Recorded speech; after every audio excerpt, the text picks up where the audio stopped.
La SCIC l'Odyssée d'Angrain, c'est un projet qui a été porté par Éric Marie, qui m'a beaucoup plu dès le départ. C'était déjà un projet collectif qui engageait des producteurs et aussi des consommateurs et des politiques locaux.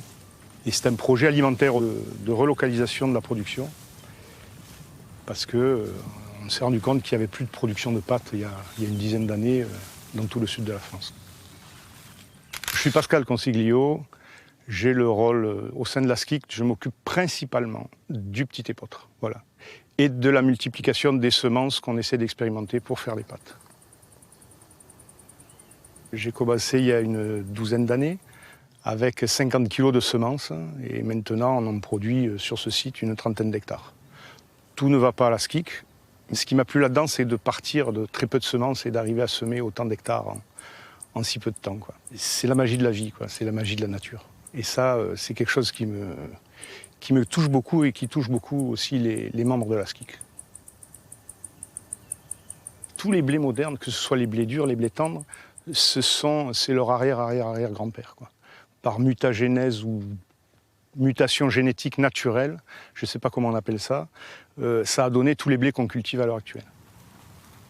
Et c'est la première des céréales qui a été multipliée par l'être humain. Ça a 12 000 ans. C'est venu progressivement du croissant fertile par bond de 20 km jusqu'en Italie et jusqu'en Provence. Et ça fait une vingtaine d'années qu'on en cultive dans le Gers. C'est pour moi une plante que j'aime beaucoup, déjà pour le goût que ça confère aux pâtes qu'on fabrique, mais aussi c'est une plante à cycle long, c'est-à-dire qu'elle couvre le sol longtemps, donc elle le protège. Parce qu'on ne peut pas cultiver des plantes de manière naturelle si le sol n'est pas protégé du soleil, des intempéries. Elle a un repos végétatif très très long en hiver, donc elle ne se développe pas.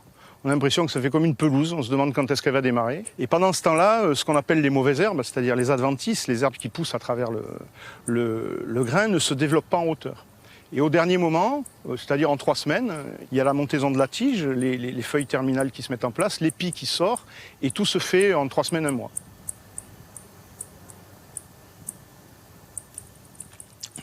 Il a bon goût.